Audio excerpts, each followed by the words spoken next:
ਸਤਿ ਸ਼੍ਰੀ ਅਕਾਲ। ਤੁਸੀਂ ਜੁੜੇ ਹੋਏ ਹੋ ਪੰਜਾਬੀ USA ਦੇ ਨਾਲ ਤੇ ਮੈਂ ਹਾਂ ਪ੍ਰਵੀਨ ਸ਼ਰਮਾ ਲੈ ਕੇ ਹਾਜ਼ਰ ਹਾਂ ਪ੍ਰੋਗਰਾਮ ਖਬਰ ਤੇ ਨਜ਼ਰ। ਖਬਰ ਤੇ ਨਜ਼ਰ ਪ੍ਰੋਗਰਾਮ ਦੇ ਵਿੱਚ ਕਈ ਅਹਿਮ ਤੇ ਕਈ ਖਾਸ ਖਬਰਾਂ ਵੱਲ ਵਧਣ ਤੋਂ ਪਹਿਲਾਂ ਧੰਨਵਾਦ ਕਰਦੇ ਚਲੇ ਸਪਾਂਸਰਸ ਦਾ, ਜਿਹੜੇ ਜ਼ਰੀਆ ਬਣਦੇ ਨੇ ਇਹਨਾਂ ਪ੍ਰੋਗਰਾਮਾਂ ਨੂੰ ਤੁਹਾਡੇ ਤੱਕ ਪਹੁੰਚਾਉਣ ਦੇ ਲਈ। ਖਾਲਸਾ ਇੰਸ਼ੋਰੈਂਸ ਏਜੰਸੀ ਵਾਲੇ, ਜਿਨ੍ਹਾਂ ਦਾ ਤੁਸੀਂ ਹਰ ਤਰੀਕੇ ਦੀ ਇੰਸ਼ੋਰੈਂਸ ਲੈ ਸਕਦੇ ਹੋ। ਇੰਸ਼ੋਰੈਂਸ ਬਾਰੇ ਪਤਾ ਕਰਨ ਲਈ ਇਹਨਾਂ ਦਾ ਨੰਬਰ ਹੈ 408-272-2500। ਇਹ 1992 ਤੋਂ ਲਗਾਤਾਰ ਇੰਸ਼ੋਰੈਂਸ ਬਿਜ਼ਨਸ ਦੇ ਵਿੱਚ ਸ਼ਾਨਦਾਰ ਸੇਵਾਵਾਂ ਦੇ ਰਹੇ ਨੇ ਤੇ ਅਮਰੀਕਾ ਭਰ ਦੇ ਵਿੱਚ ਇੰਸ਼ੋਰੈਂਸ ਕਰਦੇ ਨੇ। ਓਬਾਮਾ ਕੇਅਰ, ਮੈਡੀਕੇਅਰ ਜਾਂ ਫਿਰ ਕਵਰਡ ਕੈਲੀਫੋਰਨੀਆ ਬਾਬਤ ਪਾਲਿਸੀ ਕਰਵਾਉਣ ਦੇ ਲਈ ਸਲਾਹ ਲੈਣ ਦੇ ਲਈ ਅੱਜ ਹੀ ਕਾਲ ਕਰੋ 408-272-2500 ਤੇ। ਟਰਕੀਅਨ ਇਮੀਗ੍ਰੇਸ਼ਨ ਲਾ ਫਰਮ ਵਾਲੇ, ਜੇ ਟਰਕੀਅਨ ਟੋਨੀ ਟਰਕੀਅਨ ਦੇ ਨਾਲ ਤੁਸੀਂ US ਇਮੀਗ੍ਰੇਸ਼ਨ ਬਾਬਤ ਕੋਈ ਵੀ ਸਲਾਹ ਕਰਨੀ ਹੈ ਤਾਂ ਇਹਨਾਂ ਦਾ ਨੰਬਰ ਹੈ 415-909-0503। ਗੁਰਦੀਪ ਸਿੰਘ ਬਿਰਦੀ ਕਲੋਵਿਸ, ਮਨਦੀਪ ਸਿੰਘ, ਸੰਦੀਪ ਕੌਰ ਸੈਨ ਹੋਜ਼ੇ, ਅਮਰੀਕ ਸਿੰਘ ਅਟਵਾਲ, ਜਰਨੈਲ ਸਿੰਘ ਯੂਨੀਵਰਸਿਟੀ, ਗੁਰਨਾਮ ਸਿੰਘ ਐਂਟੀਲੋਪ ਤੇ ਜਰਨੈਲ ਸਿੰਘ ਸਿਆਟਲ ਤੋਂ। ਇਹਨਾਂ ਸਾਰੇ ਹੀ ਸਪਾਂਸਰਸ ਦਾ ਬਹੁਤ-ਬਹੁਤ ਧੰਨਵਾਦ। ਤੇ ਜੇਕਰ ਤੁਸੀਂ ਵੀ ਪੰਜਾਬੀ DSA ਦੇ ਇਹਨਾਂ ਪ੍ਰੋਗਰਾਮਾਂ ਨੂੰ ਸਪਾਂਸਰ ਕਰਨਾ ਚਾਹੁੰਦੇ ਹੋ ਤਾਂ ਸਟੂਡੀਓ ਦਾ ਨੰਬਰ ਹੈ 408-272-5200। ਅੱਜ ਦਾ ਇਹ ਖਬਰ ਤੇ ਨਜ਼ਰ ਪ੍ਰੋਗਰਾਮ ਸਾਲ 2025 ਦੀ 11 ਮਈ ਦਾ ਪ੍ਰੋਗਰਾਮ ਹੈ ਤੇ ਦਿਨ ਅੱਜ ਐਤਵਾਰ ਹੈ। ਖਬਰਾਂ ਦੇ ਵਿੱਚ ਆਪਾਂ ਚਰਚਾ ਕਰਾਂਗੇ ਇੱਕ ਤਾਂ ਪੰਜਾਬ ਦੇ ਪਾਣੀਆਂ ਦੇ ਬਾਰੇ। ਪੰਜਾਬ ਦੇ ਪਾਣੀ ਜਿਹੜੇ ਕਿ ਹਰਿਆਣਾ ਨੂੰ ਵਾਧੂ ਪਾਣੀ ਛੱਡਣ ਦੀ ਸਕੀਮ ਹੈ, ਇਹ ਪੂਰਾ ਮਾਮਲਾ ਕੀ ਹੈ ਤੇ ਇਸ ਤੇ ਜਿਹੜੀ ਹੋ ਰਹੀ ਸਿਆਸਤ ਹੈ ਇਸ ਵੇਲੇ ਖੜੀ ਕਿੱਥੇ ਹੈ, ਉਹਦੇ ਉੱਤੇ ਗੱਲਬਾਤ ਕਰਾਂਗੇ। ਅਖੀਰ ਦੇ ਵਿੱਚ ਗੱਲਬਾਤ ਕਰਾਂਗੇ ਆਪਾਂ ਈਡੀ ਨੂੰ ਲੈ ਕੇ। ਈਡੀ ਦਾ ਇੱਕ ਹੋਰ ਮਾਮਲਾ ਚਰਚਾ ਦੇ ਵਿੱਚ, ਜਿੱਥੋਂ ਇਹ ਸਾਬਤ ਹੁੰਦਾ ਹੈ ਕਿ ਈਡੀ ਇੱਕ ਸਿਆਸੀ ਸੰਦ ਬਣ ਚੁੱਕੀ ਹੈ। ਆਪਾਂ ਗੱਲਬਾਤ ਕਰਾਂਗੇ ਇਸ ਟਾਈਮ ਜੋ ਤਾਜ਼ਾ ਖਬਰਾਂ ਆ ਰਹੀਆਂ ਨੇ, ਭਾਰਤੀ ਫੌਜ ਦੇ ਦਾਅਵੇ ਜਾਂ ਆਪਰੇਸ਼ਨ ਸਿੰਧੂਰ ਦੇ ਬਾਰੇ ਜਾਂ ਹੋਰ ਜੰਗ ਦੇ ਬਾਰੇ ਕੀ ਕੁਝ ਤਾਜ਼ਾ ਘਟਨਾਕ੍ਰਮ ਉਹਦੇ ਬਾਰੇ। ਪਰ ਸ਼ੁਰੂਆਤ ਕਰਦੇ ਹਾਂ ਇਸ ਵੇਲੇ ਦੀਆਂ ਵੱਡੀਆਂ ਕੌਮਾਂਤਰੀ ਖਬਰਾਂ ਤੋਂ ਤੇ ਉਸ ਤੋਂ ਬਾਅਦ ਪੜਾਅ ਦਰ ਪੜਾਅ ਆਪਾਂ ਇਹਨਾਂ ਖਬਰਾਂ ਦੇ ਵੱਲ, ਇਹਨਾਂ ਖਾਸ ਰਿਪੋਰਟਾਂ ਦੇ ਵੱਲ ਵਧਾਂਗੇ। ਸ਼ੁਰੂਆਤ ਕਰ ਲੈਂਦੇ ਹਾਂ ਇਸ ਟਾਈਮ ਕੈਲੀਫੋਰਨੀਆ ਤੋਂ। ਕੈਲੀਫੋਰਨੀਆ ਦੇ ਵਿੱਚ ਇੰਡੋ US ਹੈਰੀਟੇਜ ਫ੍ਰਿਜ਼ਨੋ ਵੱਲੋਂ ਪੰਜਾਬੀ ਮਾਂ ਬੋਲੀ ਜਾਗਰੂਕਤਾ ਦਿਹਾੜਾ ਜਿਹੜਾ ਉਹ ਮਨਾਇਆ ਗਿਆ ਤੇ ਇਸ ਜਾਗਰੂਕਤਾ ਦਿਹਾੜੇ ਦੇ ਵਿੱਚ ਇਸ ਫ੍ਰਿਜ਼ਨੋ ਇਲਾਕੇ ਦੇ ਨਾਲ ਜਿਹੜੇ ਆਲੇ ਦੁਆਲੇ ਦੇ ਇਲਾਕਿਆਂ ਦੇ ਲੋਕ ਨੇ, ਮਾਂ ਬੋਲੀ, ਪੰਜਾਬੀ ਮਾਂ ਬੋਲੀ ਦੇ ਲਈ ਫਿਕਰਮੰਦ ਨੇ ਜਾਂ ਜਥੇਬੰਦੀਆਂ ਨੇ, ਸਾਹਿਤਕ ਹਸਤੀਆਂ ਨੇ, ਉਹਨਾਂ ਨੇ ਸਾਰਿਆਂ ਨੇ ਇਸ ਦੇ ਵਿੱਚ ਸ਼ਮੂਲੀਅਤ ਕੀਤੀ। ਇਹਦਾ ਜਿਹੜਾ ਸੱਦਾ ਦਿੱਤਾ ਗਿਆ ਸੀ ਇੰਡੋ US ਹੈਰੀਟੇਜ ਫ੍ਰਿਜ਼ਨੋ ਵੱਲੋਂ ਦਿੱਤਾ ਗਿਆ ਸੀ ਪੰਜਾਬੀ ਮਾਂ ਬੋਲੀ ਜਾਗਰੂਕਤਾ ਦਿਹਾੜਾ ਸੰਬੰਧੀ। ਤੇ ਇਸ ਦੇ ਵਿੱਚ ਕਵੀ ਦਰਬਾਰ ਵੀ ਹੋਇਆ ਤੇ ਹੋਰ ਬਹੁਤ ਸਾਰੇ ਲੋਕਾਂ ਨੇ ਪੰਜਾਬੀ ਮਾਂ ਬੋਲੀ ਦੇ ਬਾਰੇ ਆਪਣੇ ਜਿਹੜੇ ਵਲਵਲੇ ਸੀ ਉਹ ਸਾਂਝੇ ਕੀਤੇ ਕਿ ਇਹਨੂੰ ਅਲੋਪ ਹੋਣੋਂ ਬਚਾਉਣਾ ਕਿਵੇਂ ਆ, ਸਰਕਾਰਾਂ ਦੀਆਂ ਕਿਵੇਂ ਪਾਲਿਸੀਆਂ ਜਿਹੜੀਆਂ ਇਹਨੂੰ ਅਲੋਪ ਕਰ ਰਹੀਆਂ ਨੇ, ਤੇ ਇਸ ਬਾਰੇ ਜਿਹੜੀ ਵਿਚਾਰ ਚਰਚਾ ਹੋਈ ਹੈ। ਅਗਲੀ ਜਿਹੜੀ ਵੱਡੀ ਖਬਰ ਆ ਇਸ ਟਾਈਮ ਵਰਲਡ ਦੀ ਜਾਂ ਵਿਸ਼ਵ ਭਰ ਦੀ ਵੱਡੀ ਖਬਰ ਜਿਹੜੀ ਆ ਉਹ ਗਾਜ਼ਾ ਦੇ ਵਿੱਚ ਲੰਘੀ ਰਾਤ ਜਿਹੜੇ ਇਜ਼ਰਾਈਲੀ ਹਮਲੇ ਹੋਏ ਨੇ ਉਹਨਾਂ ਦੇ ਬਾਰੇ ਆ। ਗਾਜ਼ਾ ਦੇ ਵਿੱਚ ਲੰਘੀ ਰਾਤ ਅਤੇ ਐਤਵਾਰ ਨੂੰ ਹੋਏ ਇਜ਼ਰਾਈਲੀ ਹਮਲਿਆਂ ਦੇ ਵਿੱਚ 11 ਜਣਿਆਂ ਦੀ ਮੌਤ ਹੋ ਗਈ ਹੈ, ਜਿਨ੍ਹਾਂ ਦੇ ਵਿੱਚ ਜ਼ਿਆਦਾਤਰ ਔਰਤਾਂ ਤੇ ਬੱਚੇ ਸ਼ਾਮਲ ਨੇ। ਸਥਾਨਕ ਸਿਹਤ ਅਧਿਕਾਰੀਆਂ ਨੇ ਇਹ ਜਾਣਕਾਰੀ ਦਿੱਤੀ ਹੈ। ਨਾਸਰ ਹਸਪਤਾਲ ਦੇ ਮੁਤਾਬਕ 2 ਹਮਲੇ ਦੱਖਣੀ ਸ਼ਹਿਰ ਖਾਨ ਯੂਨਿਸ ਦੇ ਵਿੱਚ ਤੰਬੂਆਂ ਤੇ ਕੀਤੇ ਗਏ ਨੇ, ਜਿਨ੍ਹਾਂ ਦੇ ਵਿੱਚ 2 ਬੱਚਿਆਂ ਤੇ ਉਹਨਾਂ ਦੇ ਮਾਪਿਆਂ ਦੀ ਮੌਤ ਹੋ ਗਈ ਹੈ। ਹਸਪਤਾਲ ਦੇ ਮੁਤਾਬਕ ਹੋਰ ਹਮਲਿਆਂ ਦੇ ਵਿੱਚ ਇੱਕ ਬੱਚੇ ਤੇ ਇੱਕ ਸਾਈਕਲ ਚਲਾ ਰਹੇ ਵਿਅਕਤੀ ਦੀ ਮੌਤ ਹੋ ਗਈ ਹੈ। ਤਿੰਨੋਂ ਹਮਲਿਆਂ ਦੇ ਵਿੱਚ ਮਾਰੇ ਗਏ ਲੋਕਾਂ ਦੀਆਂ ਲਾਸ਼ਾਂ ਨਾਸਰ ਹਸਪਤਾਲ ਲਿਆਂਦੀਆਂ ਗਈਆਂ ਨੇ। ਇਜ਼ਰਾਈਲੀ ਫੌਜ ਨੇ ਸਿਰਫ ਅੱਤਵਾਦੀਆਂ ਨੂੰ ਨਿਸ਼ਾਨਾ ਬਣਾਉਣ ਅਤੇ ਆਮ ਲੋਕਾਂ ਦੀ ਮੌਤ ਦੇ ਲਈ ਹਮਾਸ ਨੂੰ ਜ਼ਿੰਮੇਵਾਰ ਕਰਾਰ ਦਿੱਤਾ ਹੈ। ਉਸਨੇ ਕਿਹਾ ਕਿ ਅੱਤਵਾਦ ਸੰਘਣੀ ਆਬਾਦੀ ਵਾਲੇ ਇਲਾਕਿਆਂ ਦੇ ਵਿੱਚ ਛੁਪ ਜਾਂਦੇ ਨੇ। ਤਾਜ਼ਾ ਹਮਲਿਆਂ ਬਾਰੇ ਇਜ਼ਰਾਈਲ ਵੱਲੋਂ ਤੁਰੰਤ ਕੋਈ ਪ੍ਰਤੀਕਿਰਿਆ ਨਹੀਂ ਦਿੱਤੀ ਗਈ ਹੈ। ਇਜ਼ਰਾਈਲ ਨੇ 10 ਹਫ਼ਤਿਆਂ ਤੋਂ ਵੱਧ ਸਮੇਂ ਤੋਂ ਗਾਜ਼ਾ ਦੇ ਵਿੱਚ ਭੋਜਨ ਅਤੇ ਦਵਾਈਆਂ ਸਣੇ ਸਾਰੀਆਂ ਤਰ੍ਹਾਂ ਦੀਆਂ ਚੀਜ਼ਾਂ ਦੀ ਸਪਲਾਈ ਤੇ ਪੂਰੀ ਤਰ੍ਹਾਂ ਪਾਬੰਦੀ ਲਾਈ ਹੋਈ ਹੈ। ਇਜ਼ਰਾਈਲ ਇਸ ਨੂੰ ਬੰਦਕਾਂ ਦੀ ਰਿਹਾਈ ਦੇ ਲਈ ਹਮਾਸ ਤੇ ਦਬਾਅ ਬਣਾਉਣ ਦੀ ਰਣਨੀਤੀ ਦੱਸ ਰਿਹਾ ਹੈ। ਇਜ਼ਰਾਈਲ ਨੇ ਜੰਗਬੰਦੀ ਤੋੜ ਕੇ ਮਾਰਚ ਦੇ ਵਿੱਚ ਮੁੜ ਤੋਂ ਹਮਲੇ ਸ਼ੁਰੂ ਕੀਤੇ ਸਨ। ਜੰਗਬੰਦੀ ਲਾਗੂ ਹੋਣ ਤੋਂ ਬਾਅਦ ਇਜ਼ਰਾਈਲ ਦੇ 30 ਤੋਂ ਵੱਧ ਬੰਦਕਾਂ ਦੀ ਰਿਹਾਈ ਹੋਈ ਸੀ। ਸਹਾਇਤਾ ਸਮੂਹਾਂ ਨੇ ਕਿਹਾ ਕਿ ਖਾਣ ਪੀਣ ਦੀਆਂ ਵਸਤਾਂ ਦੀ ਤੋੜ ਹੁੰਦੀ ਜਾ ਰਹੀ ਹੈ ਤੇ ਵੱਡੀ ਪੱਧਰ ਤੇ ਲੋਕ ਭੁੱਖ ਦਾ ਸ਼ਿਕਾਰ ਨੇ। ਇਸੇ ਦਰਮਿਆਨ ਅਮਰੀਕੀ ਰਾਸ਼ਟਰਪਤੀ ਡੋਨਾਲਡ ਟਰੰਪ ਇਸ ਹਫ਼ਤੇ ਪੱਛਮੀ ਏਸ਼ੀਆ ਖੇਤਰ ਦੀ ਯਾਤਰਾ ਤਹਿਤ ਸਾਊਦੀ ਅਰਬ, ਕਤਰ ਅਤੇ ਸੰਯੁਕਤ ਅਰਬ ਅਮੀਰਾਤ ਦਾ ਦੌਰਾ ਕਰਨਗੇ। ਹਾਲਾਂਕਿ ਉਹ ਇਜ਼ਰਾਈਲ ਦੇ ਵਿੱਚ ਨਹੀਂ ਜਾਣਗੇ। ਉਧਰ ਦੂਜੇ ਪਾਸੇ ਇਸ ਟਾਈਮ ਦੀ ਵੱਡੀ ਜਿਹੜੀ ਜੱਦੋਜਹਿਦ ਆ, ਜਿਹੜੀ ਜੰਗ ਆ, ਉਹ ਯੂਕਰੇਨ ਤੇ ਰੂਸ ਦੇ ਵਿਚਾਲੇ ਚੱਲ ਰਹੀ ਆ। ਯੂਕਰੇਨ ਦੇ ਰਾਸ਼ਟਰਪਤੀ ਵਲਾਦੀਮੀਰ ਜ਼ੈਲੈਂਸਕੀ ਨੇ ਕਿਹਾ ਹੈ ਕਿ ਉਹ ਇਸਤਾਂਬੁਲ ਦੇ ਵਿੱਚ ਗੱਲਬਾਤ ਲਈ ਵਲਾਦੀਮੀਰ ਪੁਤਿਨ ਨੂੰ ਮਿਲਣ ਦੇ ਲਈ ਤਿਆਰ ਨੇ। ਜ਼ੈਲੈਂਸਕੀ ਨੇ ਇੱਕ ਟਵਿੱਟਰ ਤੇ ਪੋਸਟ ਪਾਈ ਹੈ ਤੇ ਉਸ ਦੇ ਵਿੱਚ ਉਹਨਾਂ ਨੇ ਕਿਹਾ ਕਿ ਯੂਕਰੇਨ ਨੂੰ ਯੁੱਧ ਖਤਮ ਹੋਣ ਦੀ ਕਰਨ ਦੇ ਲਈ ਜੰਗਬੰਦੀ ਸ਼ੁਰੂ ਹੋਣ ਦੀ ਪੂਰੀ ਆਸ ਹੈ ਅਤੇ ਉਹ ਤੁਰਕੀ ਦੇ ਵਿੱਚ ਪੁਤਿਨ ਨੂੰ ਮਿਲਣ ਦੀ ਉਡੀਕ ਕਰ ਰਹੇ ਨੇ। ਇੱਥੇ ਦੱਸ ਦਈਏ ਕਿ ਪਹਿਲਾਂ ਜਿਹੜੇ ਜ਼ੈਲੈਂਸਕੀ ਨੇ ਉਹ ਅਮਰੀਕਾ ਦੇ ਦੌਰੇ ਤੇ ਆਏ ਸਨ। ਰਾਸ਼ਟਰਪਤੀ ਟਰੰਪ ਦੇ ਨਾਲ ਉਹਨਾਂ ਦੀ ਜਦੋਂ ਓਵਲ ਆਫਿਸ ਦੇ ਵਿੱਚ ਗੱਲਬਾਤ ਕਰ ਰਹੇ ਸਨ ਤਾਂ ਉਦੋਂ ਉਹਨਾਂ ਦੀ ਤਲਖ ਕਲਾਮੀ ਹੋ ਗਈ ਸੀ ਤੇ ਉਹ ਇੱਥੋਂ ਚਲੇ ਗਏ ਸਨ। ਉਸ ਤੋਂ ਬਾਅਦ ਦੋਹਾਂ ਆਗੂਆਂ ਦੇ ਵਿਚਾਲੇ ਇੱਕ ਵਾਰ ਫਿਰ ਤੋਂ ਗੱਲਬਾਤ ਦਾ ਸਿਲਸਿਲਾ ਸ਼ੁਰੂ ਹੋਇਆ ਸੀ ਤੇ ਦੋਹਾਂ ਆਗੂਆਂ ਦੀ ਸੋਸ਼ਲ ਮੀਡੀਆ ਉੱਤੇ ਫੋਟੋ ਵੀ ਬੜੀ ਵਾਇਰਲ ਹੋਈ ਸੀ, ਜਿਸ ਦੇ ਵਿੱਚ ਉਹ ਇਕੱਠੇ ਬੈਠੇ ਨਜ਼ਰ ਆ ਰਹੇ ਸਨ ਤੇ ਗੱਲਬਾਤ ਕਰ ਰਹੇ ਸਨ। ਉਸ ਤੋਂ ਕਿਆਸ ਰਾਈ ਇਹ ਲਾਈ ਜਾ ਰਹੀ ਸੀ ਕਿ ਸ਼ਾਇਦ ਇਹ ਜਿਹੜੀ ਜੰਗ ਆ, ਇਹ ਜਿਹੜਾ ਯੁੱਧ ਆ ਰੂਸ ਤੇ ਯੂਕਰੇਨ ਦੇ ਵਿਚਾਲੇ, ਇਹ ਰੁਕ ਚੁੱਕਾ। ਅਗਲੀ ਜਿਹੜੀ ਖਬਰ ਆ, ਅਗਲੇ ਜਿਹੜੇ ਕੁਝ ਮਾਮਲੇ ਨੇ ਉਹ ਭਾਰਤ ਪਾਕਿਸਤਾਨ ਦੇ ਵਿਚਾਲੇ ਜਿਹੜਾ ਤਣਾਅ ਉਸ ਨੂੰ ਲੈ ਕੇ ਨੇ। ਭਾਰਤੀ ਫੌਜ ਦੇ ਮੁਤਾਬਕ 9 ਅੱਤਵਾਦੀ ਠਿਕਾਣਿਆਂ ਨੂੰ ਤਬਾਹ ਕਰ ਦਿੱਤਾ ਗਿਆ ਤੇ ਆਪਣਾ ਉਦੇਸ਼ ਹਾਸਲ ਕੀਤਾ ਗਿਆ। ਭਾਰਤੀ ਫੌਜ ਨੇ ਦਾਅਵਾ ਕੀਤਾ ਕਿ ਇਸ ਆਪਰੇਸ਼ਨ ਦੇ ਵਿੱਚ 100 ਤੋਂ ਵੱਧ ਅੱਤਵਾਦੀ ਮਾਰੇ ਗਏ ਨੇ। ਪੰਜਾਬ ਦੇ ਜ਼ਿਲ੍ਹਾ ਅੰਮ੍ਰਿਤਸਰ, ਗੁਰਦਾਸਪੁਰ, ਪਠਾਨਕੋਟ, ਹੁਸ਼ਿਆਰਪੁਰ ਅਤੇ ਫਿਰੋਜ਼ਪੁਰ ਦੇ ਵਿੱਚ ਬਲੈਕਆਊਟ ਰਿਹਾ। ਰਾਹੁਲ ਗਾਂਧੀ ਨੇ ਪ੍ਰਧਾਨ ਮੰਤਰੀ ਨਰਿੰਦਰ ਮੋਦੀ ਨੂੰ ਚਿੱਠੀ ਲਿਖ ਕੇ ਸੰਸਦ ਦਾ ਵਿਸ਼ੇਸ਼ ਸੈਸ਼ਨ ਬੁਲਾਉਣ ਦੀ ਅਪੀਲ ਕੀਤੀ ਤਾਂ ਜੋ ਪਹਿਲਗਾਮ ਅੱਤਵਾਦੀ ਹਮਲੇ, ਆਪਰੇਸ਼ਨ ਸਿੰਦੂਰ ਅਤੇ ਜੰਗਬੰਦੀ ਦੇ ਉੱਤੇ ਚਰਚਾ ਕੀਤੀ ਜਾ ਸਕੇ। ਭਾਰਤ ਅਤੇ ਪਾਕਿਸਤਾਨ ਦੇ ਵਿਚਕਾਰ ਜੰਗਬੰਦੀ ਤੇ ਪਾਕਿਸਤਾਨੀ ਵਿਦੇਸ਼ ਮੰਤਰਾਲੇ ਨੇ ਅਮਰੀਕੀ ਰਾਸ਼ਟਰਪਤੀ ਡੋਨਾਲਡ ਟਰੰਪ ਵੱਲੋਂ ਜਾਰੀ ਬਿਆਨ ਦਾ ਸਵਾਗਤ ਕੀਤਾ। ਭਾਰਤੀ ਹਵਾਈ ਫੌਜ ਨੇ ਕਿਹਾ ਕਿ ਉਹਨਾਂ ਨੇ ਆਪਰੇਸ਼ਨ ਸਿੰਦੂਰ ਦੇ ਤਹਿਤ ਤੈਅ ਕੀਤੇ ਗਏ ਸਾਰੇ ਕਾਰਜਾਂ ਨੂੰ ਸਫਲਤਾਪੂਰਵਕ ਨਿਭਾਇਆ ਤੇ ਇਸੇ ਦੌਰਾਨ ਸਟੀਕ ਅਤੇ ਪੇਸ਼ੇਵਰ ਢੰਗ ਦੇ ਨਾਲ ਕੰਮ ਕੀਤਾ ਗਿਆ। ਐਤਵਾਰ ਸ਼ਾਮ ਨੂੰ ਭਾਰਤੀ ਫੌਜ ਵੱਲੋਂ ਕੀਤੀ ਗਈ ਇੱਕ ਅਹਿਮ ਪ੍ਰੈਸ ਕਾਨਫਰੰਸ ਦੇ ਵਿੱਚ ਰਫੇਲ ਦੇ ਨਾਲ ਸੰਬੰਧਿਤ ਇੱਕ ਸਵਾਲ ਦੇ ਜਵਾਬ ਤੇ 에ਅਰ ਫੋਰਸ ਵੱਲੋਂ 에ਅਰ ਮਾਰਸ਼ਲ ਏ.ਕੇ. ਭਾਰਤੀ ਨੇ ਜਵਾਬ ਦਿੱਤਾ। ਪਾਕਿਸਤਾਨ ਫੌਜ ਨੇ ਦਾਅਵਾ ਕੀਤਾ ਸੀ ਕਿ ਉਸਨੇ ਭਾਰਤੀ ਹਮਲੇ ਦਾ ਬਦਲਾ ਲੈਣ ਦੇ ਲਈ ਭਾਰਤ ਦੇ 2 ਰਫੇਲ ਜਹਾਜ਼ਾਂ ਨੂੰ ਸੁੱਟ ਲਿਆ। ਉਹਨਾਂ ਨੇ ਇਸ ਜਵਾਬ ਦੇ ਵਿੱਚ ਕਿਹਾ ਕਿ ਅਸੀਂ ਇੱਕ ਕੰਬੈਕਟ ਦੀ ਸਥਿਤੀ ਦੇ ਵਿੱਚ ਹਾਂ ਤੇ ਇਸ ਦਾ ਨੁਕਸਾਨ ਇਸ ਦਾ ਹਿੱਸਾ ਨੇ। ਤੁਹਾਨੂੰ ਸਵਾਲ ਇਹ ਪੁੱਛਣਾ ਚਾਹੀਦਾ ਹੈ ਕਿ ਕੀ ਅਸੀਂ ਆਪਣੇ ਉਦੇਸ਼ ਹਾਸਲ ਕੀਤੇ ਨੇ, ਕਿ ਅਸੀਂ ਅੱਤਵਾਦੀ ਕੈਂਪਾਂ ਨੂੰ ਤਬਾਹ ਕੀਤਾ ਹੈ, ਤੇ ਤੁਹਾਡਾ ਜਿਹੜਾ ਜਵਾਬ ਹੈ ਜਾਂ ਸਾਡਾ ਜਿਹੜਾ ਸਵਾਲ ਦਾ ਜਵਾਬ ਆ ਉਹ ਹਾਂ ਦੇ ਵਿੱਚ ਹੋਣਾ ਚਾਹੀਦਾ ਹੈ। ਉਹਨੇ ਵੀ ਕਿਹਾ ਕਿ ਅਸੀਂ ਇਸ ਟਾਈਮ ਕੋਈ ਫਾਇਦਾ ਨਹੀਂ ਲੈਣਾ ਚਾਹੁੰਦੇ ਜਾਂ ਪਾਕਿਸਤਾਨ ਨੂੰ ਕੋਈ ਫਾਇਦਾ ਦੇਣਾ ਨਹੀਂ ਚਾਹੁੰਦੇ। ਉਹਨਾਂ ਨੇ ਕਿਹਾ ਕਿ ਸਾਡੇ ਸਾਰੇ ਜਿਹੜੇ ਪਾਇਲਟ ਨੇ ਉਹਨਾਂ ਦੀ ਘਰ ਵਾਪਸੀ ਹੋਈ ਹੈ। ਉਧਰ ਗੋਲੀਬੰਦੀ ਤੋਂ ਬਾਅਦ ਸਰਹੱਦੀ ਲੋਕਾਂ ਨੇ ਘਰਾਂ ਦੇ ਵੱਲ ਮੋੜਾ ਕੀਤਾ ਹੈ। ਪੰਜਾਬ ਦੇ ਸਰਹੱਦੀ ਪਿੰਡਾਂ ਦੇ ਵਿੱਚ ਗੋਲੀਬੰਦੀ ਮਗਰੋਂ ਮਾਯੂਸ ਚਿਹਰੇ ਖਿੜ ਗਏ ਨੇ। ਉਂਝ ਨਿੱਤ ਦਾ ਸੰਤਾਪ ਚੱਲਦੇ ਇਹਨਾਂ ਲੋਕਾਂ ਨੂੰ ਹੁਣ ਬਹੁਤਾ ਕੁਝ ਓਪਰਾ ਨਹੀਂ ਲੱਗਦਾ। ਖਤਰੇ ਦੇ ਵੱਜਦੇ ਘੁੱਗੂ ਅਤੇ ਘੁੱਪ ਹਨੇਰੀਆਂ ਰਾਤਾਂ, ਉੱਪਰੋਂ ਖੌਫ ਦਾ ਪਹਿਰਾ ਸਰਹੱਦੀ ਲੋਕਾਂ ਦੇ ਲਈ ਤਲਵਾਰ ਦੀ ਧਾਰ ਵਾਂਗ ਸੀ। ਅੱਜ ਦਾ ਦਿਨ ਸੁੱਖ ਦਾ ਲੰਘਿਆ। ਗੋਲੀਬੰਦੀ ਤੋਂ ਬਾਅਦ ਸਰਹੱਦੀ ਜ਼ਿਲ੍ਹਿਆਂ ਦੇ ਵਿੱਚ ਜਨਜੀਵਨ ਲਈ ਤੇ ਪੈਣ ਲੱਗਿਆ। ਕੰਡਿਆਲੀ ਤਾਰ ਦੇ ਐਨ ਨੇੜੇ ਵਸਦੇ ਪਿੰਡ ਖਾਲੀ ਹੋਣ ਲੱਗ ਪਏ ਸਨ। ਫਾਜ਼ਿਲਕਾ ਤੇ ਫਿਰੋਜ਼ਪੁਰ ਜ਼ਿਲ੍ਹਿਆਂ ਦੇ ਦਰਜਨਾਂ ਪਿੰਡਾਂ ਦੇ ਵਿੱਚ ਲੋਕ ਘਰਾਂ ਨੂੰ ਪਰਤਣ ਲੱਗ ਪਏ ਨੇ। ਪਿੰਡ ਖਾਨਾਪੁਰ, ਪੱਕਾ ਚਿਸ਼ਤੀ ਅਤੇ ਬੇਰੀਵਾਲੀ ਤਾਂ ਖਾਲੀ ਹੋ ਗਏ ਸਨ। ਇਹਨਾਂ ਪਿੰਡਾਂ ਦੇ ਵਿੱਚ ਹੁਣ ਪਰਿਵਾਰ ਪਰਤਣੇ ਸ਼ੁਰੂ ਹੋ ਚੁੱਕੇ ਨੇ। ਫਾਜ਼ਿਲਕਾ ਦੇ ਪਿੰਡ ਪੱਕਾ ਚਿਸ਼ਤੀ ਦੇ ਇਨਕਲਾਬ ਗਿੱਲ ਨੇ ਦੱਸਿਆ ਕਿ 2 ਦਿਨ ਪਹਿਲਾਂ ਪੂਰਾ ਪਿੰਡ ਹੀ ਹਿਜਰਤ ਕਰ ਗਿਆ ਸੀ। ਉਹਨਾਂ ਨੇ ਕਿਹਾ ਕਿ ਹੁਣ ਲੋਕਾਂ ਨੇ ਪਿੰਡ ਵੱਲ ਵਾਪਸੀ ਸ਼ੁਰੂ ਕੀਤੀ ਹੈ ਤੇ ਦੁਕਾਨਦਾਰ ਵੀ ਦੁਕਾਨਾਂ ਖੋਲ੍ਹਣ ਲੱਗ ਪਏ ਨੇ। ਉਹਨੇ ਵੀ ਕਿਹਾ ਕਿ ਲੋਕਾਂ ਦੇ ਹੌਸਲੇ ਮੁੜ ਬੁਲੰਦ ਹੋ ਚੁੱਕੇ ਨੇ। ਪੰਜਾਬ ਭਰ ਦੇ ਵਿੱਚ ਵਿਦਿਅਕ ਅਦਾਰੇ ਸੋਮਵਾਰ ਤੋਂ ਮੁੜ ਖੁੱਲ੍ਹ ਰਹੇ ਨੇ ਅਤੇ ਸੁਭਾਵਿਕ ਹੈ ਕਿ ਸਰਹੱਦੀ ਜ਼ਿਲ੍ਹਿਆਂ ਦੇ ਬੱਚੇ ਖੌਫ ਤੋਂ ਬਾਹਰ ਨਿਕਲਣਗੇ। ਜਾਣਕਾਰੀ ਦੇ ਮੁਤਾਬਕ ਕੁਝ ਸਰਹੱਦੀ ਜ਼ਿਲ੍ਹਿਆਂ ਦੇ ਵਿੱਚ ਹਾਲੇ ਵੀ ਸਕੂਲ ਬੰਦ ਰੱਖਣ ਦੇ ਹੁਕਮ ਨੇ, ਪਰੰਤੂ ਇਸ ਬਾਰੇ ਭੰਬਲ ਭੂਸਾ ਵੀ ਬਣਿਆ ਹੋਇਆ ਹੈ। ਸਰਹੱਦੀ ਜ਼ਿਲ੍ਹਿਆਂ ਦੀਆਂ ਮੰਡੀਆਂ ਦੇ ਵਿੱਚ ਕਣਕ ਦੀ ਚੁਕਾਈ ਦਾ ਕੰਮ ਮੁੜ ਤੋਂ ਸ਼ੁਰੂ ਹੋ ਚੁੱਕਿਆ ਹੈ। ਸਰਹੱਦੀ ਜ਼ਿਲ੍ਹਿਆਂ ਨੂੰ ਬਿਜਲੀ ਹੁਣ ਕੱਟ ਰਹਿਤ ਮਿਲ ਰਹੀ ਹੈ। ਜ਼ਿਲ੍ਹਾ ਪ੍ਰਸ਼ਾਸਨ ਹਾਲੇ ਇਹਨਾਂ ਲੋਕਾਂ ਨੂੰ ਚੌਕਸੀ ਰੱਖਣ ਦੇ ਲਈ ਕਹਿ ਰਿਹਾ ਹੈ। ਤਰਨਤਾਰਨ ਦੇ ਪਿੰਡ ਡੱਲ ਦੇ ਸਰਪੰਚ ਪਰਮਜੀਤ ਸਿੰਘ ਨੇ ਕਿਹਾ ਕਿ 2-3 ਪੂਰੇ ਖੌਫ ਦੇ ਵਿੱਚ ਕੱਟੇ ਨੇ, ਪਰ ਹੁਣ ਲੋਕਾਂ ਦੇ ਚਿਹਰੇ ਖਿੜੇ ਨੇ। ਉਹਨਾਂ ਦੱਸਿਆ ਕਿ ਕੰਡਿਆਲੀ ਤਾਰ ਤੋਂ ਪਾਰ ਖੇਤੀ ਦੇ ਕੰਮ ਦੇ ਲਈ 1-2 ਦਿਨਾਂ ਦੇ ਵਿੱਚ ਪ੍ਰਸ਼ਾਸਨ ਤੋਂ ਪ੍ਰਵਾਨਗੀ ਵੀ ਮੰਗੀ ਜਾਵੇਗੀ।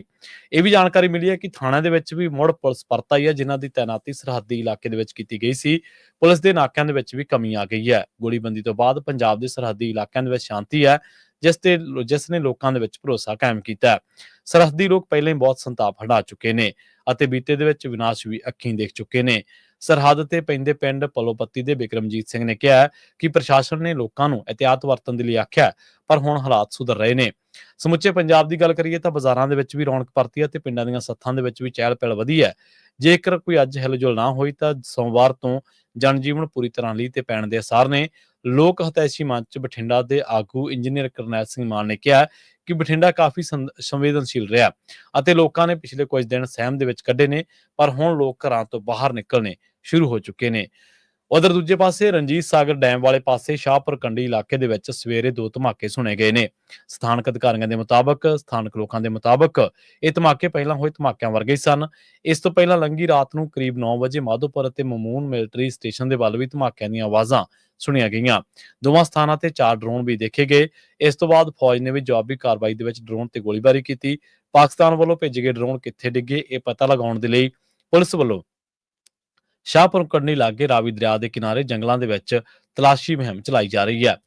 ਮਾਮੂਨ ਦੇ ਛਤਵਾਲ ਪਿੰਡ ਦੇ ਵਿੱਚ ਰਹਿਣ ਵਾਲੇ ਲੋਕਾਂ ਦੇ ਮੁਤਾਬਕ ਡਰੋਨਾਂ ਵੱਲੋਂ ਚਿੱਟੇ ਰੰਗ ਦੀਆਂ ਲਾਈਟਾਂ ਦਿਖਾਈ ਦੇ ਰਹੀਆਂ ਸਨ ਅਤੇ ਫੌਜ ਉਹਨਾਂ ਨੂੰ ਹਵਾ ਦੇ ਵਿੱਚ ਤਬਾਹ ਕਰਨ ਦੇ ਲਈ ਹਮਲਾ ਕਰ ਰਹੀ ਸੀ। ਬਹੁਤ ਸਾਰੇ ਲੋਕ ਆਪਣੇ ਘਰਾਂ ਦੀਆਂ ਛੱਤਾਂ ਤੇ ਚੜ੍ਹ ਕੇ ਇਸ ਕਾਰਵਾਈ ਨੂੰ ਦੇਖਣ ਲੱਗ ਪਏ। ਜ਼ਿਕਰਯੋਗ ਹੈ ਕਿ ਸ਼ਾਹਪੁਰ ਕੰਡੀ ਦੇ ਰਾਵੀ ਦਰਿਆ ਦੇ ਪਾਰ ਦਾ ਹਿੱਸਾ ਜੰਮੂ ਕਸ਼ਮੀਰ ਦੇ ਨਾਲ ਲੱਗਦਾ ਹੈ, ਜਿੱਥੇ ਪਾਕਿਸਤਾਨ ਨੇ ਲੰਘੀ ਸ਼ਾਮ ਜੰਗਬੰਦੀ ਦੀ ਉਲੰਘਣਾ ਕਰਕੇ ਗੋਲੀਬਾਰੀ ਕੀਤੀ ਸੀ। ਸ਼ਾਹਪੁਰ ਕੰਡੀ ਪੁਲਿਸ ਨੇ ਆਪਣੀ ਪੁਲਿਸ ਟੀਮ ਦੇ ਨਾਲ ਸਵੇਰ ਤੋਂ ਹੀ ਜੰਗਲਾਂ ਦੀ ਤਲਾਸ਼ੀ ਮੁਹਿੰਮ ਚਲਾਈ ਹੈ। ਪੁਲਿਸ ਨੇ ਦੱਸਿਆ ਕਿ ਪੁਲਿਸ ਲੋਕਾਂ ਦੇ ਜਾਨ ਮਾਲ ਦੀ ਰਾਖੀ ਦੇ ਲਈ ਪੂਰੀ ਚੌਕਸੀ ਵਰਤ ਰਹੀ ਹੈ। ਉਹਨਾਂ ਨੇ ਵੀ ਕਿਹਾ ਕਿ ਫੌਜ ਨੇ ਪਾਕਿਸਤਾਨ ਤੋਂ ਆ ਰਹੇ ਡਰੋਨਾਂ ਨੂੰ ਅਸਮਾਨ ਦੇ ਵਿੱਚ ਡਿੱਗਣ ਦੇ ਲਈ ਸ਼ਾਹਪੁਰ ਕੰਢੀ ਇਲਾਕੇ ਦੇ ਵਿੱਚ ਕਾਰਵਾਈ ਕੀਤੀ ਤਾਂ ਉਹਨਾਂ ਨੇ ਤੁਰੰਤ ਰਾਵੀ ਦਰਿਆ ਦੇ ਕੰਢੇ ਜੰਗਲਾਂ ਦੇ ਵਿੱਚ ਤਲਾਸ਼ੀ ਮੁਹਿੰਮ ਸ਼ੁਰੂ ਕਰ ਦਿੱਤੀ।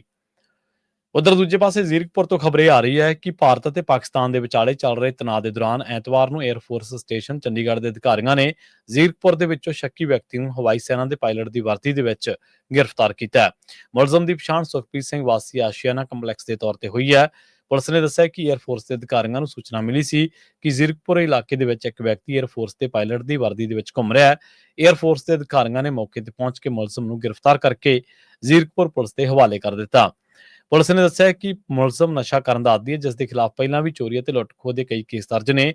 ਮੁਲਜ਼ਮ ਨੇ ਪੁਲਿਸ ਨੂੰ ਦੱਸਿਆ ਕਿ ਉਲੰਘੀ 6 ਤਰੀਕ ਨੂੰ ਆਪਣੇ ਦੋਸਤ ਦੇ ਨਾਲ ਘੁੰਮ ਰਿਹਾ ਸੀ। ਇਸੇ ਦੌਰਾਨ ਉਸ ਨੂੰ 에ਅਰਫੋਰਸ ਪਾਇਲਟ ਦੀ ਵਰਦੀ ਪ੍ਰਭਾਤ ਰੋਡ ਤੇ ਸਥਿਤ ਬੇਕਰੀ ਦੀ ਦੁਕਾਨ ਤੋਂ ਮਿਲ ਗਈ। ਉਸ ਤੋਂ ਬਾਅਦ ਉਸ ਨੇ ਇਹ ਵਰਦੀ ਪਾ ਲਈ। ਥਾਣਾ ਮੁਖੀ ਨੇ ਕਿਹਾ ਕਿ ਮਾਮਲੇ ਦੀ ਜਾਂਚ ਕੀਤੀ ਜਾ ਰਹੀ ਹੈ। ਮੁਲਜ਼ਮ ਜੋ ਕਹਾਣੀ ਸੁਣਾ ਰਿਹਾ ਉਹ ਸੱਚ ਹੈ ਕਿ ਫਰਜ਼ੀ, ਇਹ ਜਾਂਚ ਤੋਂ ਬਾਅਦ ਹੀ ਪਤਾ ਲੱਗੇਗਾ। ਇਹ ਵੀ ਜਾਂਚ ਕੀਤੀ ਜਾ ਰਹੀ ਹੈ ਕਿ ਉਸਨੇ ਇਹ ਵਰਦੀ ਪਾਈ ਕਿਉਂ ਸੀ। ਉਧਰ ਦੂਜੇ ਪਾਸੇ ਪਾਕਿਸਤਾਨ ਦੇ ਨਾਲ ਤਣਾਅ ਦੇ ਵਿਚਾਲੇ ਭਾਰਤ ਨੇ ਜੰਮੂ ਖਿੱਤੇ ਦੇ ਰਾਮਬਨ ਦੇ ਵਿੱਚ ਬਗਲੀਹਾਰ ਡੈਮ ਅਤੇ ਰਿਆਸੀ ਦੇ ਵਿੱਚ ਸਲਾਲ ਡੈਮ ਦੇ ਗੇਟ ਖੋਲ ਦਿੱਤੇ ਨੇ, ਜਿਸ ਦੇ ਨਾਲ ਪਾਕਿਸਤਾਨ ਦੇ ਵਿੱਚ ਵਗਦੇ ਚਨਾਬ ਦਰਿਆ ਦੇ ਵਿੱਚ ਪਾਣੀ ਦਾ ਪੱਧਰ ਉੱਚਾ ਉੱਠਣ ਲੱਗਿਆ। ਇਹ ਕਾਰਵਾਈ ਉਸ ਸਮੇਂ ਕੀਤੀ ਗਈ ਹੈ ਜਦੋਂ ਦਿਨੇ ਪਏ ਮੀਂਹ ਮਗਰੋਂ ਬੰਨਾਂ ਦੇ ਜਲ ਭੰਡਾਰ ਪੂਰੀ ਤਰ੍ਹਾਂ ਭਰ ਗਏ। ਅਖਨੂਰ ਦੇ ਵਿੱਚ ਚਨਾਬ ਦਰਿਆ ਦੇ ਵਿੱਚ ਪਾਣੀ ਦਾ ਪੱਧਰ ਵਧਿਆ ਹੋਇਆ ਸੀ, ਜਿੱਥੇ ਪਾਕਿਸਤਾਨ ਦੇ ਅੰਦਰ ਦਾਖਲ ਹੁੰਦਾ ਹੈ। ਭਾਰਤ ਨੇ 22 ਅਪ੍ਰੈਲ ਨੂੰ ਪਹਿਲਗਾਮ ਹਮਲੇ ਮਗਰੋਂ ਸਿੰਧੂ ਜਲ ਸੰਧੀ ਮੁਅੱਤਲ ਕਰ ਦਿੱਤੀ ਸੀ, ਜਿਸ ਦੇ ਕਰਕੇ ਦੋਵਾਂ ਮੁਲਕਾਂ ਦੇ ਵਿਚਾਲੇ ਜੰਗ ਵਰਗੇ ਹਾਲਾਤ ਬਣ ਗਏ ਸਨ। ਇਸ ਦੇ ਵਿੱਚ ਕਈ ਸੈਨਿਕਾਂ ਤੇ ਆਮ ਲੋਕਾਂ ਨੂੰ ਜਾਨ ਗਵਾਉਣੀ ਪਈ। ਸੂਤਰਾਂ ਨੇ ਦੱਸਿਆ ਕਿ ਬੰਨਾਂ ਦੇ ਗੇਟ ਤੇ ਸਿਰਫ ਪਾਣੀਆਂ ਦੇ ਭੰਡਾਰਾਂ ਤੇ ਦਬਾਅ ਘਟਾਉਣ ਦੇ ਲਈ ਖੋਲ੍ਹੇ ਗਏ ਸਨ, ਕਿਉਂਕਿ ਇਹ ਅਜੇ ਸਪਸ਼ਟ ਨਹੀਂ ਹੈ ਕਿ ਪਾਕਿਸਤਾਨ ਦੇ ਵੱਲ ਪਾਣੀ ਦਾ ਵਹਾਅ 22 ਅਪ੍ਰੈਲ ਤੋਂ ਪਹਿਲਾਂ ਦੇ ਪੱਧਰ ਤੇ ਲਿਜਾਇਆ ਜਾਵੇਗਾ ਜਾਂ ਫਿਰ ਨਹੀਂ। ਸੂਤਰਾਂ ਨੇ ਦੱਸਿਆ ਕਿ ਭਾਰਤ ਅਤੇ ਪਾਕਿਸਤਾਨ ਦੇ ਵਿਚਾਲੇ ਜੰਗਬੰਦੀ ਦਾ ਸਿੰਧੂ ਜਲ ਸੰਧੀ ਬਾਰੇ ਦਿੱਲੀ ਦੇ ਰੁਖ ਤੇ ਕੋਈ ਅਸਰ ਨਹੀਂ ਪਿਆ। ਉਹਨਾਂ ਨੇ ਕਿਹਾ ਕਿ ਆਉਣ ਵਾਲੇ ਦਿਨਾਂ ਦੇ ਵਿੱਚ ਚੀਜ਼ਾਂ ਹੋਰ ਸਪਸ਼ਟ ਹੋ ਜਾਣਗੀਆਂ। ਸਰਕਾਰੀ ਸੂਤਰਾਂ ਨੇ ਕਿਹਾ ਕਿ ਬੀਤੇ ਕੱਲ ਸਿੰਧੂ ਜਲ ਸੰਧੀ ਮੁਅੱਤਲ ਕਰਨ ਰੱਖਣ ਸਮੇਤ ਪਾਕਿਸਤਾਨ ਦੇ ਖਿਲਾਫ ਭਾਰਤ ਦੇ ਸਜ਼ਾਯੋਗ ਉਪਾਅ ਜਾਰੀ ਰਹਿਣਗੇ। ਵਧਦਿਆਂ ਅਗਲੀ ਖਬਰ ਦੇ ਵੱਲ ਰੁਖ ਕਰਦੇ ਹਾਂ ਹਰਿਆਣਾ ਦਾ ਤੇ ਪੰਜਾਬ ਦੇ ਪਾਣੀਆਂ ਨੂੰ ਲੈ ਕੇ ਹਰਿਆਣਾ ਤੇ ਪੰਜਾਬ ਦੇ ਵਿਚਾਲੇ ਜਿਹੜਾ ਪਾਣੀਆਂ ਦਾ ਰੇੜਕਾ ਹੈ। ਪੰਜਾਬ ਸਰਕਾਰ ਨੇ ਨੰਗਲ ਡੈਮ ਤੋਂ ਹਰਿਆਣਾ ਨੂੰ ਵਾਧੂ ਪਾਣੀ ਛੱਡਣ ਦੀ ਯੋਜਨਾ ਦੂਜੀ ਵਾਰ ਫੇਲ ਕਰ ਦਿੱਤੀ ਹੈ। ਭਾਖੜਾ ਬਿਆਸ ਮੈਨੇਜਮੈਂਟ ਬੋਰਡ ਨੇ ਕੱਲ ਹਾਈ ਕੋਰਟ ਦਾ ਫੈਸਲਾ ਨਸ਼ਰ ਹੋਣ ਤੋਂ ਮਗਰੋਂ ਨੰਗਲ ਡੈਮ ਤੋਂ ਹਰਿਆਣਾ ਨੂੰ 4500 ਕਿਊਸਕ ਵੱਧ ਪਾਣੀ ਛੱਡਣ ਦੇ ਲਈ ਸਕੇਜੂਲ ਤਿਆਰ ਕੀਤਾ ਸੀ। ਪੰਜਾਬ ਸਰਕਾਰ ਨੂੰ ਲਾਂਭੇ ਕਰਕੇ ਹਰਿਆਣਾ ਦੇ ਐਕਸੀਅਨ ਨੇ ਬੀਬੀਐਮਬੀ ਦੇ director water regulation Sanjeev Kumar ਨੂੰ, ਜੋ ਕਿ ਹਰਿਆਣਾ ਦੇ ਨੇ, ਉਹਨਾਂ ਨੂੰ ਵਾਧੂ ਪਾਣੀ ਛੱਡਣ ਦਾ ਇੰਡੈਂਟ ਦੇ ਦਿੱਤਾ ਸੀ। ਨੰਗਲ ਡੈਮ ਦੇ ਗੇਟ ਖੋਲੇ ਜਾਣੇ ਸਨ। ਇਸ ਦਾ ਪਤਾ ਲੱਗਦੇ ਮੁੱਖ ਮੰਤਰੀ ਭਗਵੰਤ ਮਾਨ ਤੀਜੀ ਵਾਰ ਨੰਗਲ ਡੈਮ ਤੇ ਪੁੱਜੇ।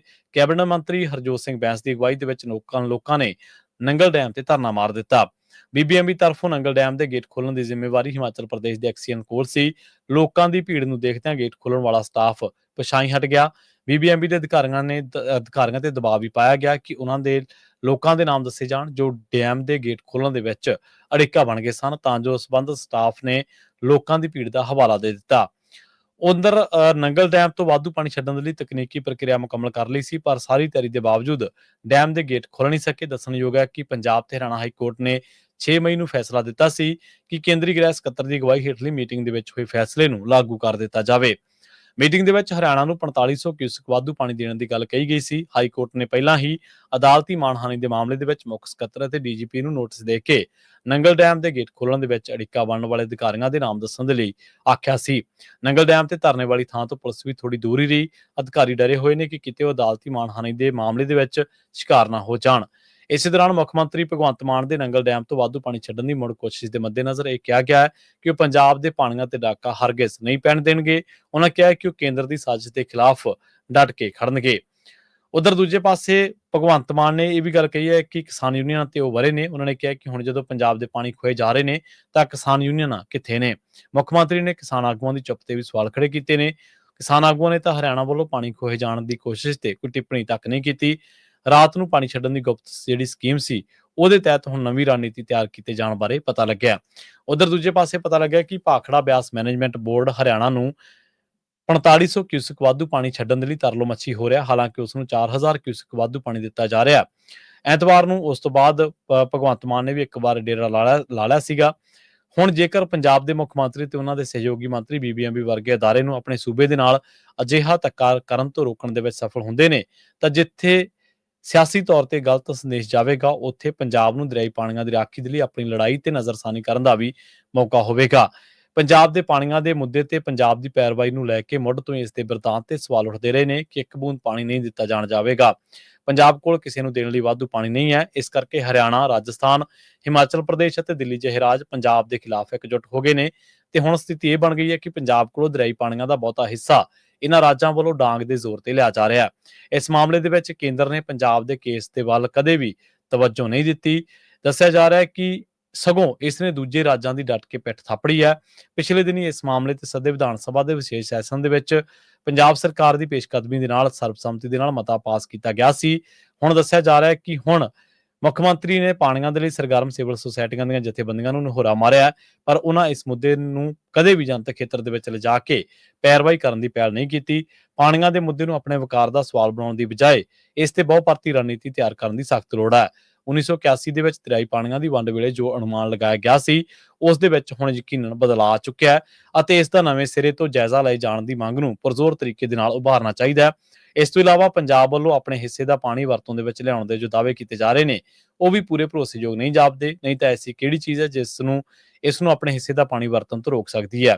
ਇਸ ਦੇ ਨਾਲ ਹੀ ਦੂਜੇ ਰਾਜਾਂ ਦੇ ਗੈਰ ਰਿਪੇਰੀਅਨ ਦਾਅਵਿਆਂ ਨੂੰ ਵੱਜਵੇਂ ਢੰਗ ਦੇ ਨਾਲ ਚੁਣੌਤੀ ਦਿੱਤੀ ਜਾਣੀ ਚਾਹੀਦੀ ਹੈ ਅਤੇ ਨਾਲ ਹੀ ਪੰਜਾਬ ਦੀ ਜ਼ਮੀਨੀ ਸਤ੍ਹਾ ਹੇਠਲੇ ਪਾਣੀ ਦੀ ਅਸਲ ਤਸਵੀਰ ਦੇਸ਼ ਵਾਸੀਆਂ ਦੇ ਸਾਹਮਣੇ ਰੱਖਣੀ ਚਾਹੀਦੀ ਹੈ।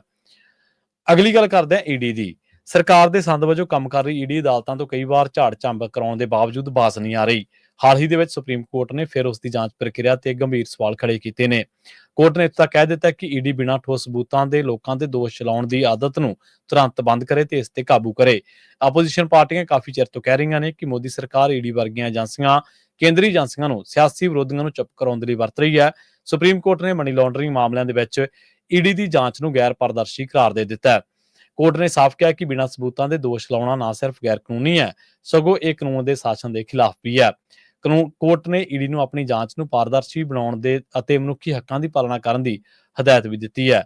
ਜਨਵਰੀ ਦੇ ਵਿੱਚ ਹਰਿਆਣਾ ਦੇ ਸਾਬਕਾ ਕਾਂਗਰਸੀ ਵਿਧਾਇਕ ਸੁਰਿੰਦਰ ਪਵਾਰ ਦੀ ਈਡੀ ਵੱਲੋਂ ਲਗਾਤਾਰ 15 ਘੰਟੇ ਪੁੱਛ ਪੜਤਾਲ ਨੂੰ ਅਣਮਨੁੱਖੀ ਤੇ ਜ਼ਾਲਮਾਨਾ ਕਰਾਰ ਦਿੱਤਾ ਗਿਆ ਸੀ। ਕੋਰਟ ਨੇ ਉਦੋਂ ਵੀ ਈਡੀ ਨੂੰ ਆਪਣੀ ਕਾਰਜਸ਼ੈਲੀ ਦੇ ਵਿੱਚ ਸੁਧਾਰ ਲਿਆਉਣ ਦੀ ਚੇਤਾਵਨੀ ਦਿੱਤੀ ਸੀ। ਹਾਲੀਆ ਟਿੱਪਣੀਆਂ ਸੁਪਰੀਮ ਕੋਰਟ ਨੇ ਛੱਤੀਸਗੜ੍ਹ ਦੇ ਸਾਬਕਾ ਮੁੱਖ ਮੰਤਰੀ ਭੁਪੇਸ਼ ਬਘੇਲ ਦੇ ਬੇਟੇ ਚੈਤਨਿਆ ਬਘੇਲ ਅਤੇ ਹੋਰਨਾਂ ਤੇ ਮਨੀ ਲਾਂਡਰਿੰਗ ਦੇ ਦੋਸ਼ ਦੇ ਵਿੱਚ ਛਾਪਿਆਂ ਤੋਂ ਬਾਅਦ ਜ਼ਮਾਨਤ ਦੀ ਪਟੀਸ਼ਨ ਤੇ ਸੁਣਵਾਈ ਕਰਨ ਦੇ ਦੌਰਾਨ ਕੀਤੀਆਂ ਨੇ। ਦੋਸ਼ ਹੈ ਕਿ ਸੂਬੇ ਦੇ ਉੱਚ ਅਧਿਕਾਰੀਆਂ, ਵਿਅਕਤੀਆਂ ਤੇ ਸਿਆਸੀ ਆਗੂਆਂ ਨੇ ਸ਼ਰਾਬ ਘੁਟਾਲੇ ਦੇ ਵਿੱਚ ਡਿਸਟਿਲਰ ਤੋਂ ਕਰੀਬ 2000 ਕਰੋੜ ਰੁਪਏ ਦੀ ਰਿਸ਼ਵਤ ਲਈ ਅਤੇ ਦੇਸ਼ੀ ਸ਼ਰਾਬ ਨੂੰ ਬਿਨਾਂ ਕਿਸੇ ਦੱਸੇ ਵੇਚਿਆ ਜਾ ਰਿਹਾ ਹੈ। ਜਸਟਿਸ ਅਬੇ ਓਕਾ ਨੇ ਈਡੀ ਵੱਲੋਂ ਪੇਸ਼ ਹੋਏ ਐਡੀਸ਼ਨਲ ਸੋਲਿਸਿਟਰ ਜਨਰਲ ਐਸਵੀ ਰਾਜੂ ਨੂੰ ਕਿਹਾ ਕਿ ਤੁਸੀਂ ਇੱਕ ਖਾਸ ਦੋਸ਼ ਲਾਇਆ ਕਿ 40 ਕਰੋੜ ਰੁਪਏ ਲਏ ਗਏ ਨੇ, ਪਰ ਤੁਸੀਂ ਉਸ ਵਿਅਕਤੀ ਦਾ ਸੰਬੰਧਿਤ ਕੰਪਨੀ ਜਾਂ ਕਿਸੇ ਹੋਰ ਸੰਬੰਧਿਤ ਕੰਪਨੀ ਦੇ ਨਾਲ ਸੰਬੰਧ ਸਾਬਤ ਨਹੀਂ ਕਰ ਸਕੇ। ਇੱਥੇ ਇਹ ਦੱਸਣਾ ਚਾਹੀਦਾ ਕਿ ਉਹ ਕੰਪਨੀ ਦਾ ਡਾਇਰੈਕਟਰ ਹੈ ਜਾਂ ਨਹੀਂ, ਕਿ ਉਸ ਕੋਲ ਸਭ ਤੋਂ ਵੱਧ ਸ਼ੇਅਰ ਨੇ ਜਾਂ ਫਿਰ ਨਹੀਂ, ਕਿ ਉਹ ਮੈਨੇਜਿੰਗ ਡਾਇਰੈਕਟਰ ਹੈ। ਕੁਝ ਤਾਂ ਹੋਣਾ ਚਾਹੀਦਾ ਹੈ। ਇਸ ਮਾਮਲੇ ਦੇ ਵਿੱਚ ਹੋਰ ਸੁਣਵਾਈ ਦੇ ਵਿੱਚ ਜਸਟਿਸ ਓਕਾ ਤੇ ਜਸਟਿਸ ਉਜਲ ਭੁਈਆ ਦੀ ਬੈਂਚ ਨੇ ਕਿਹਾ ਕਿ ਜਾਂਚ ਆਪਣੀ ਰਫ਼ਤਾਰ ਦੇ ਨਾਲ ਚੱਲੇਗੀ, ਅਨੰਤ ਕਾਲ ਤੱਕ ਚੱਲਦੀ ਰਹੇਗੀ। 3 ਚਾਰਜਸ਼ੀਟਾਂ ਦਾਖਲ ਕੀਤੀਆਂ ਜਾ ਚੁੱਕੀਆਂ ਨੇ। ਤੁਸੀਂ ਵਿਅਕਤੀ ਨੂੰ ਹਿਰਾਸਤ ਦੇ ਵਿੱਚ ਰੱਖ ਕੇ ਦਰਅਸਲ ਸਜ਼ਾ ਦੇ ਰਹੇ ਹੋ, ਤੁਸੀਂ ਪ੍ਰਕਿਰਿਆ ਨੂੰ ਹੀ ਸਜ਼ਾ ਬਣਾ ਦਿੱਤਾ ਹੈ। ਪਿਛਲੇ ਸਾਲ ਨਵੰਬਰ ਦੇ ਵਿੱਚ ਪੱਛਮੀ ਬੰਗਾਲ ਦੇ ਸਾਬਕਾ ਸਿੱਖਿਆ ਮੰਤਰੀ ਪਾਰਥ ਚੈਟਰਜੀ ਦੀ ਜ਼ਮਾਨਤ ਪਟੀਸ਼ਨ ਤੇ ਸੁਣਵਾਈ ਕਰਨ ਦੇ ਦੌਰਾਨ ਜਸਟਿਸ ਸੂਰਿਆਕਾਂਤ ਅਤੇ ਜਸਟਿਸ ਭੁਈਆ ਦੀ ਬੈਂਚ ਨੇ ਕਿਹਾ ਸੀ ਕਿ ਈਡੀ ਦੀ ਕੇਸ ਸਾਬਤ ਕਰਨ ਦੀ ਦਰ ਬਹੁਤ ਖਰਾਬ ਹੈ। ਜੇਕਰ 60 ਤੋਂ 70% ਦੀ ਹੁੰਦੀ ਤਾਂ ਸਮਝ ਲੈਂਦੇ ਕਿ ਈਡੀ ਗੰਭੀਰਤਾ ਦੇ ਨਾਲ ਜਾਂਚ ਕਰ ਰਹੀ ਹੈ। ਕੇਂਦਰੀ ਮੰਤਰੀ ਨੇ ਸੰਸਦ ਦੇ ਵਿੱਚ ਦੱਸਿਆ ਕਿ 2014 ਤੋਂ ਲੈ ਕੇ 24 ਤੱਕ 10 ਸਾਲਾਂ ਦੇ ਵਿੱਚ ਈਡੀ ਨੇ ਮਨੀ ਲਾਂਡਰਿੰਗ ਦੇ 5297 ਕੇਸ ਠੋਕੇ ਸਨ, ਪਰ ਸਾਬਤ 40 ਹੀ ਕਰ ਸਕੀ ਹੈ। ਕਾਂਗਰਸ, ਸਮਾਜਵਾਦੀ ਪਾਰਟੀ, ਤ੍ਰਿਣਮੂਲ ਕਾਂਗਰਸ ਅਤੇ ਆਮ ਆਦਮੀ ਪਾਰਟੀ ਦਾ ਕਹਿਣਾ ਹੈ ਕਿ ਮੋਦੀ ਸਰਕਾਰ ਨੇ ਈਡੀ ਨੂੰ ਆਪੋਜੀਸ਼ਨ ਮਟਾਓ ਸੈੱਲ ਬਣਾ ਦਿੱਤਾ ਹੈ। ਆਪੋਜੀਸ਼ਨ ਦਾ ਦਾਅਵਾ ਹੈ ਕਿ ਈਡੀ ਉਹਨਾਂ ਦੇ ਰਾਜਾਂ ਦੇ ਵਿੱਚ ਵਧੇਰੇ ਸਰਗਰਮੀ ਕਰਦੀ ਹੈ ਜਿੱਥੇ ਆਪੋਜੀਸ਼ਨ ਦੀਆਂ ਸਰਕਾਰਾਂ ਨੇ। ਸੁਪਰੀਮ ਕੋਰਟ ਦੀ ਤਾਜ਼ਾ ਫਟਕਾਰ ਦੇ ਬਾਅਦ ਸਵਾਲ ਇਹ ਉੱਠਦਾ ਹੈ ਕਿ ਕੀ ਈਡੀ ਆਪਣੀ ਕਾਰਜ ਪ੍ਰਣਾਲੀ ਦੇ ਵਿੱਚ ਸੁਧਾਰ ਕਰੇਗੀ? ਕਿ ਮੋਦੀ ਸਰਕਾਰ ਆਪੋਜੀਸ਼ਨ ਦੇ ਗੰਭੀਰ ਦੋਸ਼ਾਂ ਦਾ ਜਵਾਬ ਦੇਵੇਗੀ? ਕਿ ਇਹ ਮੁੱਦਾ ਦੇਸ਼ ਦੇ ਲੋਕਾਂ ਨੂੰ ਨਜ਼ਰੀਆ ਬਦਲਣ ਦੇ ਵਿੱਚ ਮਦਦ ਕਰੇਗਾ? ਇਹ ਇੱਕ ਵੱਡਾ ਸਵਾਲ ਹੈ। ਇਸ ਦੇ ਨਾਲ ਹੀ ਪ੍ਰੋਗਰਾਮ ਖਬਰ ਤੇ ਨਜ਼ਰ ਨੂੰ ਆਪਾਂ ਇੱਥੇ ਹੀ ਸਮਾਪਤ ਕਰਾਂਗੇ। ਪੰਜਾਬੀ ਰੇਡੀਓ ਯੂਐਸਏ ਦੇ ਉੱਤੇ ਪ੍ਰੋਗਰਾਮਾਂ ਦਾ ਸਿਲਸਿਲਾ ਲਗਾਤਾਰ ਜਾਰੀ ਹੈ। ਤੁਸੀਂ ਜੁੜੇ ਰਹੋ ਪੰਜਾਬੀ ਰੇਡੀਓ ਯੂਐਸਏ ਦੇ ਨਾਲ। ਤੁਹਾਡਾ ਸਾਰਿਆਂ ਦਾ ਬਹੁਤ ਬਹੁਤ ਧੰਨਵਾਦ। ਸਤਿ ਸ਼੍ਰੀ ਅਕਾਲ।